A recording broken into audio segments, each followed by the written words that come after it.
At Great Wolf Lodge, there's adventure for the whole family. You and your pack can splash away in the indoor water park where it's always 84 degrees. There's a massive wave pool, a lazy river, and tons of water slides for your pack to enjoy together.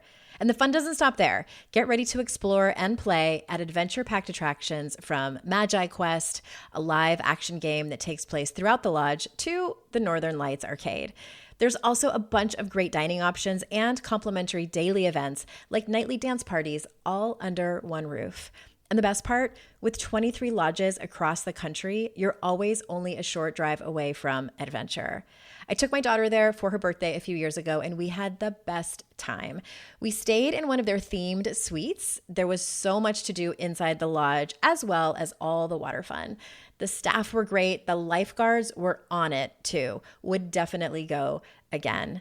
So bring your pack together at a lodge near you. Book your stay today at greatwolf.com and strengthen the pack. So compatibility in a relationship isn't about having identical dreams. That would be nice, but sometimes it's not that way. But it comes down to whether each partner can honor and make room for the other person's. And I think that starts with seeing the other person's dream and values in the relationship, whether you are a growth-oriented person or a stability-oriented person. I think it starts with seeing that in your partner, especially if you are opposite. So it starts there, and then learning how to honor and make room for the other person. You're listening to Make Some Noise Podcast, episode number 694.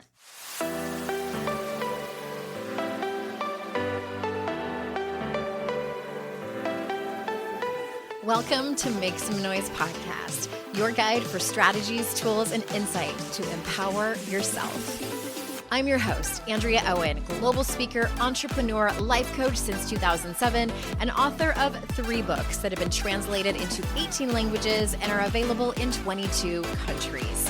Each week, I'll bring you a guest or a lesson that will help you maximize unshakable confidence, master resilience, and make some noise in your life. You ready? Let's go. Hi, everyone. Welcome to another episode of the podcast. I am so glad that you're here.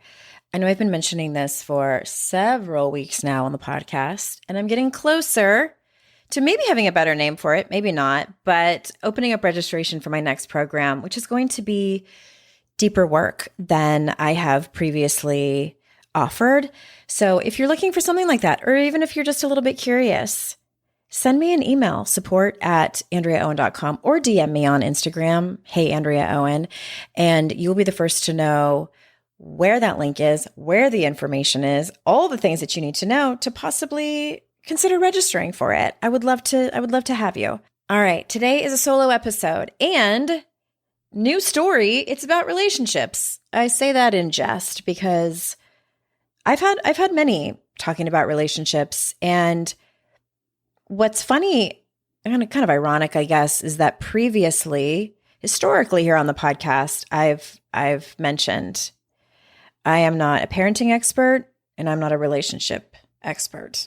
In other words, that's not, the thing usually that people come to me for. Definitely not parenting. But the thing with relationships is I feel like I've gotten to a point now where I have interviewed hundreds of guests who are experts on relationships. And since I am a collector of ex-husbands, I have some experience in relationships. And I think the most important thing, the thing I'm really going to own, is that not only do I have lots of experience, but I have really taken responsibility and accountability for my own stuff that I bring into relationships. In other words, like I can look back and see where my what do you want to call them? Demons, challenges, being short-sighted. I can see where that ends and perhaps where my partners began, and then sort of where we collided. That's the beauty of space and self-awareness. So in other words, the beauty of time away from the relationships, you can reflect.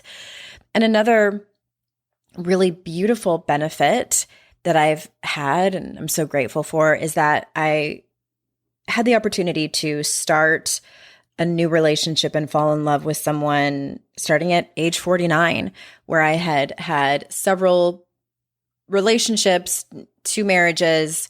The other person had had a very similar experience as mine, and we were able to be incredibly transparent from the beginning about those things and take those previous relationships as lessons and have them benefit us in the relationship that we decided to build together.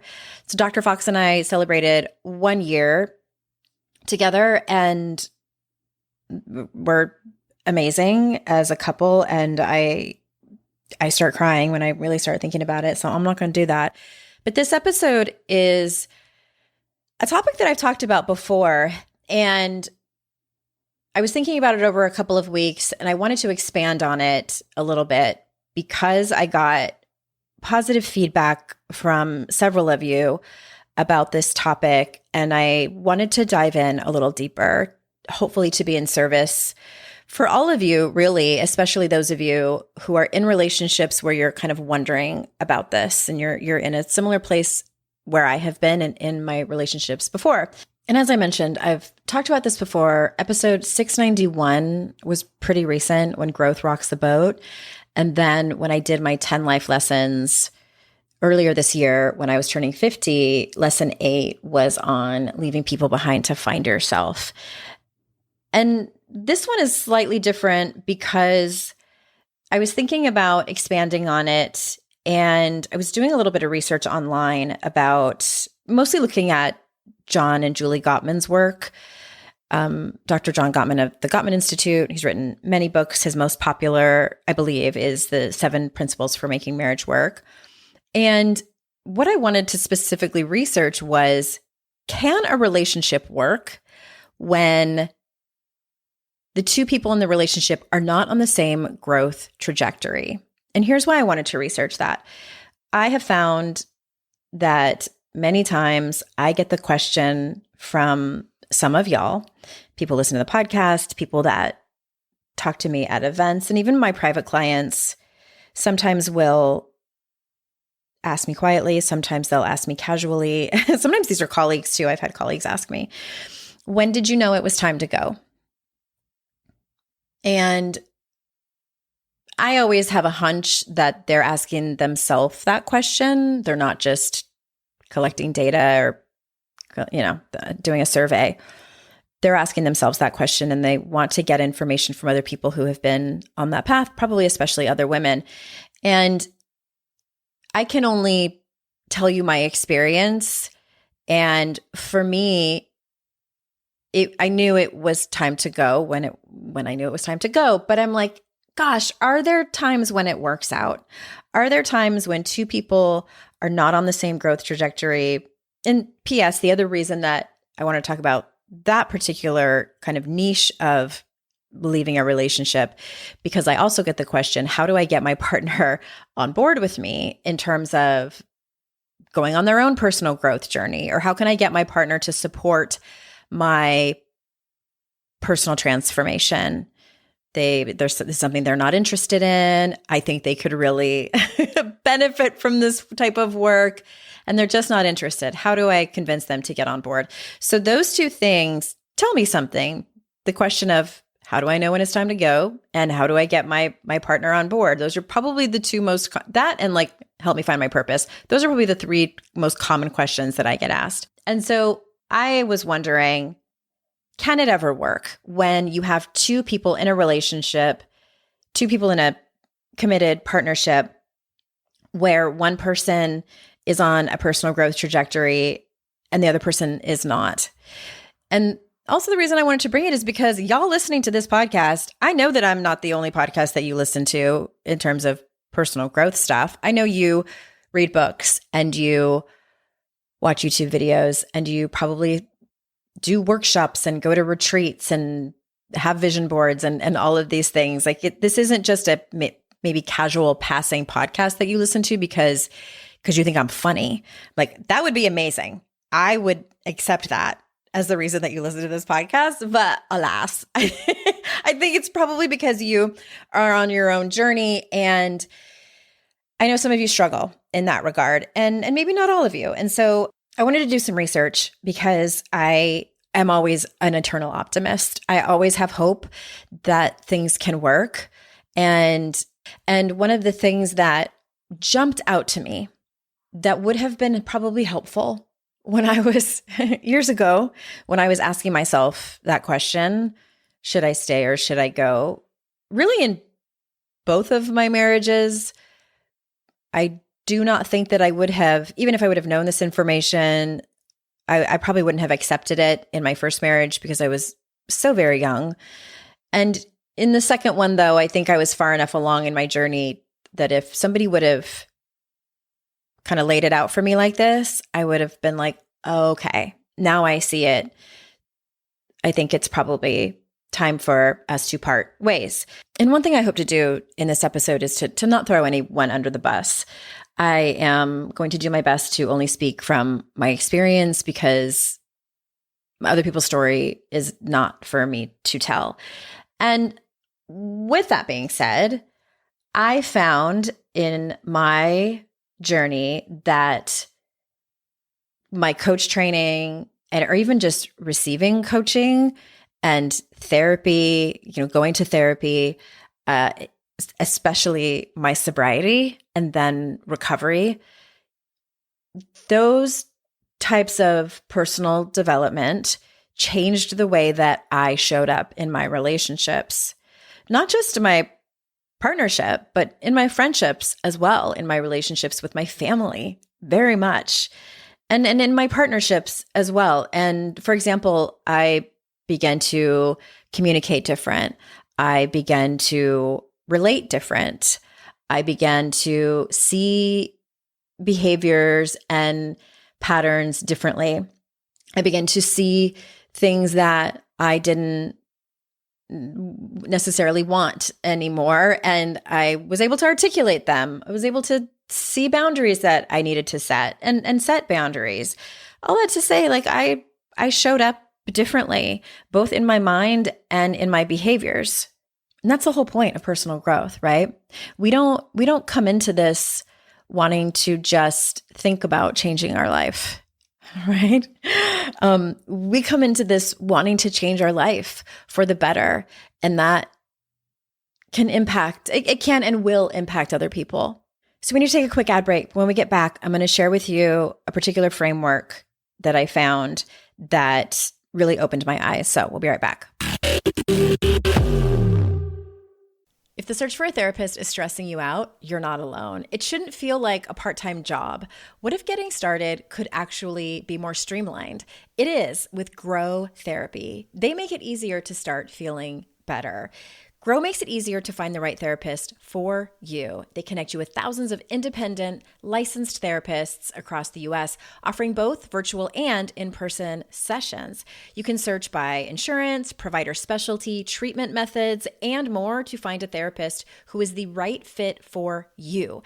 And if it's not the right match, switching is easy. There are no subscriptions, no long-term commitments. You just pay per session. Find therapy on your time, evenings, weekends even, virtual or in person. Book directly into provider calendars and cancel up to 24 hours in advance at no cost. Whatever challenges you're facing, Grow Therapy is here to help. Sessions average about $21 with insurance, and some pay as little as $0 depending on their plan. Visit growtherapy.com/noise today to get started. That's growtherapy.com/noise. growtherapy.com/noise. Availability and coverage vary by state and insurance plan. Hi, everyone. This is Jenny Moniz from We Didn't Turn Out Okay podcast.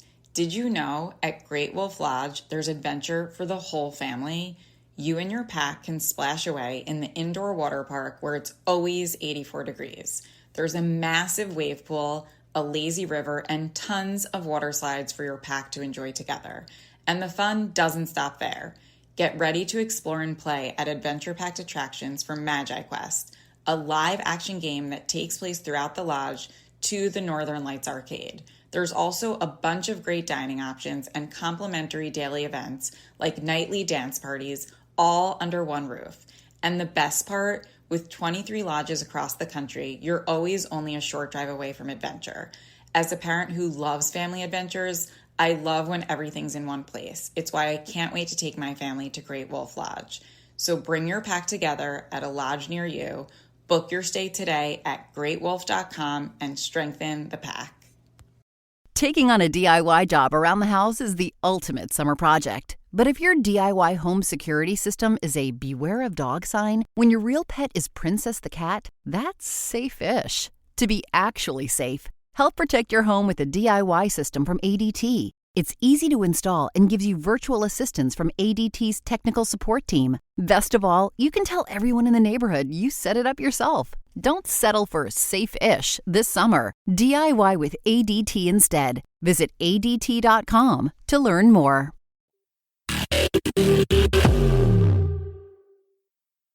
All right, so here's the framework I was talking about.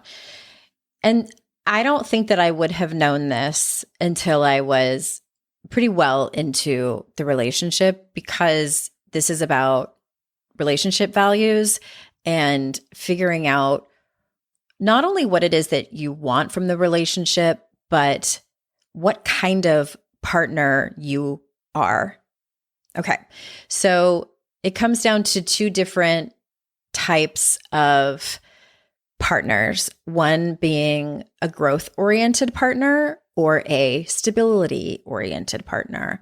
So a growth-oriented partner is someone who values transformation. They value self-discovery. They value evolution. And a stability-oriented partner values safety. They value routine and predictability. That's what's important to them. And I want to emphasize, both of these are valid. Neither of these types of people are wrong. Neither of them are better than the other.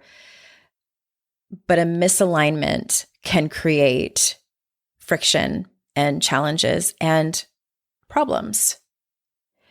For example, when one partner starts therapy or gets sober, the other partner feels threatened by the change. Because again, the one who starts therapy or sobriety is the growth-oriented partner. They value transformation, self-discovery, evolution. And the one who might feel threatened by the change or afraid of the change, it's because they value safety, routine, and predictability. I think sometimes, perhaps, just knowing that can help people. Just knowing that can be really helpful. I want to give you a few more examples because I think it's important for people to sort of hear what this might sound like, not just have me explain it. And I think these are common examples because the stability-oriented partner might feel criticized. I think often they feel criticized if they are in a relationship or married to a growth-oriented partner. And so if a growth-oriented partner says, I want to start therapy, or I started therapy and I'd love for us to go together so we can learn to communicate better, or we can learn to come to a solution around this fight that we have over and over again. The stability-oriented partner might hear, you're broken and you need fixing. You're wrong and I'm right. So if you want to start a new health journey, or I stopped drinking and I feel amazing, do you want to join me for a 30-day challenge? The stability-oriented partner might hear, you're unhealthy and I don't respect your choices. I don't respect you. Or if a growth-oriented partner says, I've been learning about communicating better and active listening. Can we try pausing and repeating back to each other what we hear the other person say?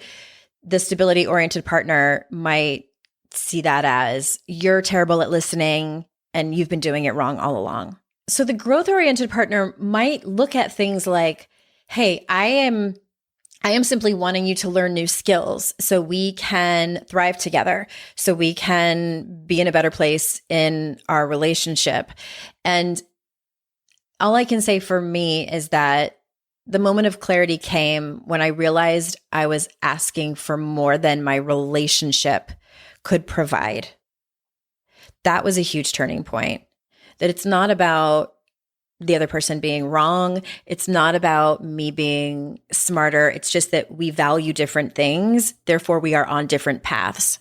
And I think the really heartbreaking thing is when you have to make the decision, if you are the growth-oriented partner and you have a partner who is stability-oriented, is that you have to get really honest with yourself and make a decision, essentially, about whether you can continue to shrink your needs and make yourself small as a person and self-abandon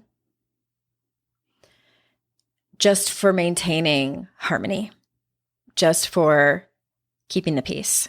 And I think that for me personally, the most eye-opening and heartbreaking at the same time moment was when I realized and had to admit to myself that it wasn't just a communication skills mismatch or, a personal growth mismatch. It was an existential mismatch about what a relationship is for. It was an existential mismatch about what we both wanted in a relationship, and neither of us was wrong. We were both right. I wanted a relationship to be a space to heal, a space to grow, a space to evolve together, a space to witness each other's transformation and cheer each other on in the process, in all of its mess. Like that to me is obscenely beautiful. That's what I had to realize that I truly wanted in a relationship. And for the other person, people who have stability-oriented goals, typically they want a relationship that feels like a space to feel safe, to feel fully accepted, and to feel unchallenged. And they're allowed to want that. They're absolutely allowed to want that. A lot of people want that. They also deserve to be matched with someone who wants the same thing. Both of those descriptions are valid definitions and descriptions of love. They are. And they're not always compatible. I think that they can be compatible. And I'm going to get into that from some things that I researched about John Gottman's work. And sometimes, when you are in one of those relationships where there's this mismatch, the attempts at teaching, the attempts at sending podcast episodes and buying books for those people and, maybe signing them up for therapy or retreats, no matter how tactful we do them, no matter how casual we drop them to the other person, eventually, if not quickly, it probably will reinforce the gap that exists instead of bridging it, which is what you probably want, but it ends up making the gap glaringly obvious. And I want to mention this too. I can see how, as a growth-minded partner, I can see how people can get intimacy in both of those ways. I, for a long time, thought, no, my way is the way that we create intimacy. And that's, I was going to die on that hill. This is the only way that you create intimacy. If both people, think like me and want the same things that I want. And what I've come to realize is that's not true. Like my way is not the only way. I absolutely think that you can have intimacy from that place of being in a relationship where both people feel safe, accepted, and unchallenged. And I also think that you can create intimacy when there's a mismatch. And I'm going to talk about the criteria for that. And again, this is what I learned from John and Julie Gottman's work. Okay, so I'm going to talk about some of their core insights. So hopefully this is helpful, even if you're unfamiliar with their work. So they talk about many sort of key points that are important within a committed relationship. And one of them is dreams within conflict. And so Gottman teaches that underneath probably most arguments, especially if they're reoccurring arguments, I'm pretty sure that their research shows that most, if not all couples, argue about the same things repeatedly. So if you look underneath most of those reoccurring arguments, there are unmet dreams or values, which is what we're talking about. And so, for example, a growth-oriented partner's dream might be, I want to learn, I want to evolve, I want to deepen myself and this relationship. And a stability-oriented partner's dream is, I want predictability, I want security, I want you to accept me exactly as I am. So compatibility in a relationship isn't about having identical dreams. That would be nice, but sometimes it's not that way. But it comes down to whether each partner can honor and make room for the other person's. And I think that that starts with seeing the other person's dream and values in the relationship. So that goes back to what I have been saying before about what each person values in the relationship, whether you are a growth-oriented person or a stability-oriented person. I think it starts with seeing that in your partner, especially if you are opposite. So it starts there, and then learning how to honor and make room for the other person. They also talk a lot in their work about turning toward versus turning away. So for example, if a growth-oriented partner shares excitement about a podcast that they just started listening to, or a therapy insight, or a book, that is what they call making a bid for connection. And if the stability-oriented partner turns toward them, even if they don't have any personal interest, even if they just turn toward with curiosity, that connection will strengthen. If they turn away or against, if they're dismissive, if they avoid it, if they ignore it, or worse, if they make fun of their partner, that's turning away or against. Another thing that they talk about is accepting influence from each other. So in their research, they have found that healthy relationships involve both partners accepting influence from each other. So for example, and using this example, if a growth-oriented partner accepts that not every dream will be shared. So for example, if you get sober and you really, it would be amazing if your partner was super excited and knew when you were having your 60-day sobriety or your 1-year sobriety. So it's accepting that that particular dream might not be shared with your partner, and that you might have to rely on the people that you're in recovery with for that kind of celebration. And the stability-oriented partner might have to be willing to engage just enough with their growth-oriented partner, even if they're not naturally inclined, in order to show support. So that's an example of accepting influence. One of the things that fascinates me about their research, the Gottman research, is what they call the shared meaning system. And their research shows that couples thrive when they create rituals together, when they create goals together, when they create values together, and that the compatibility comes from how they describe it as a shared meaning system that integrates both growth and stability. So the way I see this is, obviously this would have to be a conversation with your partner where you create this shared meaning system together and you understand what it's for. So for example, if the growth partner wants to pursue maybe advanced degrees in psychology, or even just a journaling practice or gratitude practice, or therapy. So that's an individual pursuit. And then at the same time, the stability partner it will be agreed upon with the couple that they are the one who maintains home routines. They are the one who maintains maybe particular rituals that you do or family traditions or financial steadiness. So that's like what I would call relational grounding as a ritual.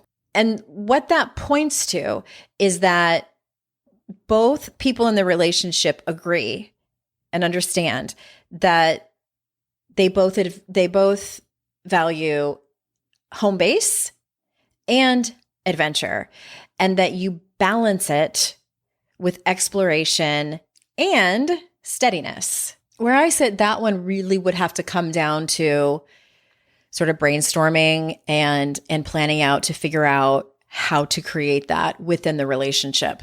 And I also wanted to talk about kind of practical ways to create compatibility if this is something that you see in your relationship, and how to kind of broach the conversation. And so one of those things that in retrospect, I think would have been helpful for me, and so I hope I can pass it on to you, is if you reframe growth as enrichment instead of correction.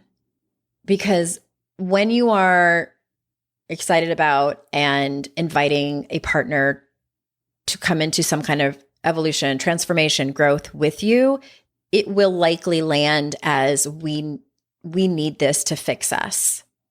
Even if that's like genuinely what you think. If you're like, yeah, Andrea, I do need it to fix us. But it's probably not going to land great if you frame it that way to your partner. And so you could say, this is something that I love and it makes me feel alive. It makes me feel hopeful and excited. And it would mean the world to me if you'd share a small part of it with me. That sounds very different than, will you come to this couples retreat to me where we are going to, do something that's probably out of your partner's comfort zone.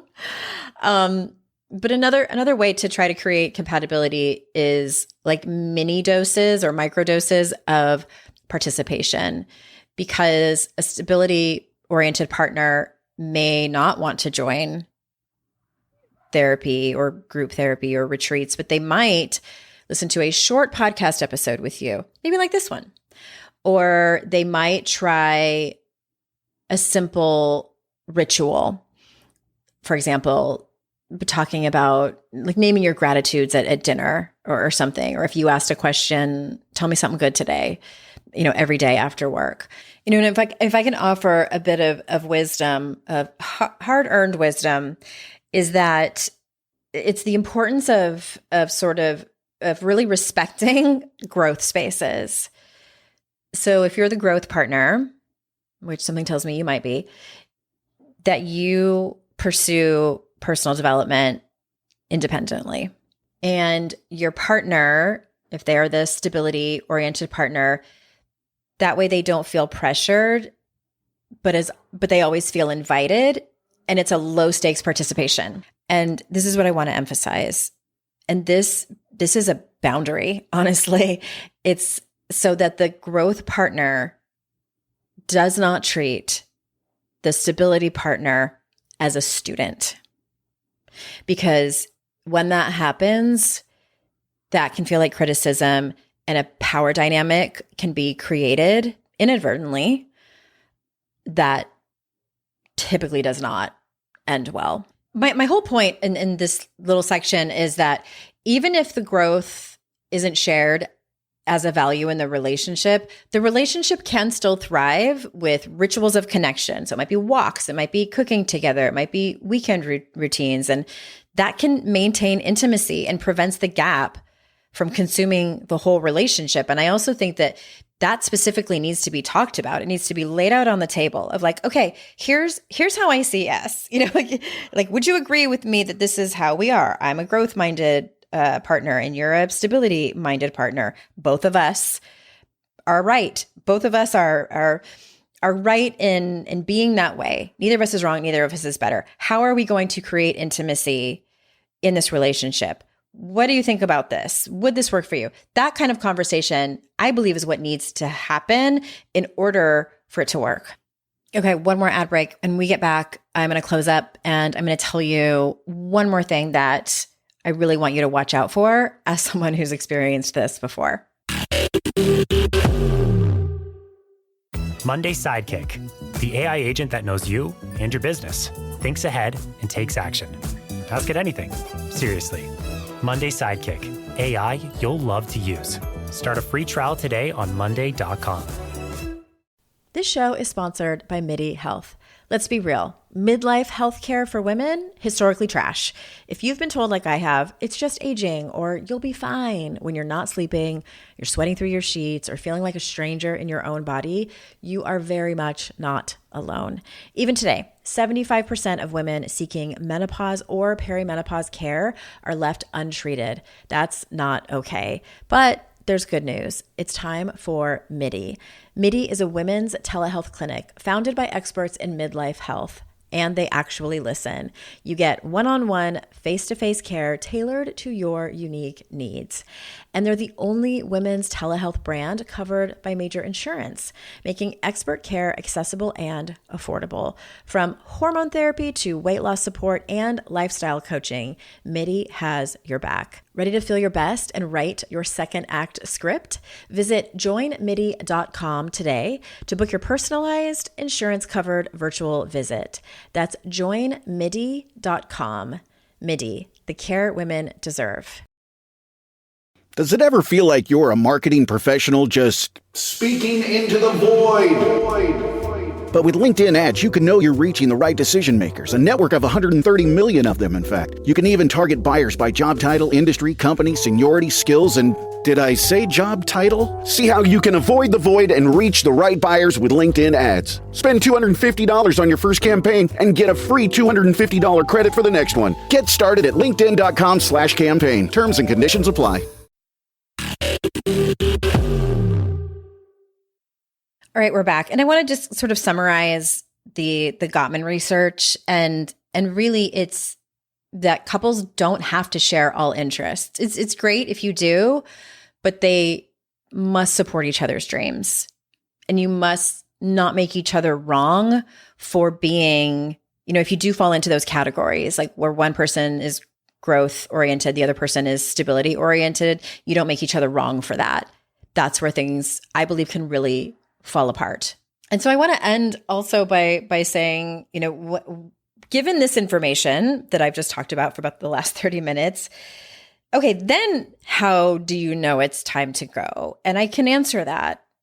I would say that if you have realized that you are there and that you have tried therapy and you have tried what I have mentioned here, you've looked at it from that perspective and you have talked to your partner about creating rituals and supporting each other, as two people who value different things in a relationship. Like, how can we make it work? Here are some suggestions that I have. What do you think about this? Would you try this with me? And if they say no, or if you try it and you're not seeing that it works, my friend, I think that is a time to know that the relationship is simply incompatible. My advice would be to look at that with as much compassion as you possibly can for yourself and your partner. And also that it's not a failure. It truly isn't. I think that it's about integrity and it's about listening to your intuition and it's about truly accepting the other person for who they are. 100%. And knowing that if you do that, if you accept that person for exactly as they are, how they want to be in the relationship, accepting them for the values that they hold true to their heart in a relationship without making them wrong, I really believe that you can make the decision and know in your heart that you can't be in a committed relationship with that person if it's not going to be compatible. You're essentially choosing yourself. You can hold out hope too, that eventually you can find someone who holds the same values for you in a relationship that values the kind of depth that you truly want and deserve, because that's important too. I think everyone deserves the type of partner that is a match for them. Stability-oriented partners deserve matches for them. Other stability-oriented partners, growth-oriented partners deserve growth-oriented partners for them to build a relationship and a life with as well. And I want to say this one last thing. If you're listening to this and you've made it all the way to the end, I have a feeling you either have this podcast episode on and you can't reach the button to turn it off and you're not really that interested, or you're somebody who's in a very similar place or the same place as I've been describing. And I want to say this about trusting your intuition. I know from experience that, especially if you have previous experience in relationships, maybe you're in your 30s, 40s, 50s or beyond, and you are having a hard time deciphering between fear and past trauma versus your intuition. And you're like, is this just my nervous system reacting, or is it truly my intuition telling me that it's time for me to go? Maybe you've made a commitment to go to the ends of the earth to try to make the relationship work for whatever reason. I will say this: trust your gut. You only live once, and you deserve the best out of life. That's it. Thanks for listening. And always remember that it's our life's journey to make ourselves better humans and our life's responsibility to make the world a better place. Bye for now. Hey everyone, thanks again for listening. I would be so incredibly grateful if you haven't done so already, if you could leave a review of this podcast on Apple Podcasts. Super easy if you already listen to your shows over there. But if you don't, or maybe you have the app on your phone, but you listen to the show on a different app, if you could leave a review for this show, it matters so much. I wish I could express how much it matters. I also wish that it didn't matter so much, but alas, it does. So if you haven't already, please go review and rate the show. It would mean so much to me.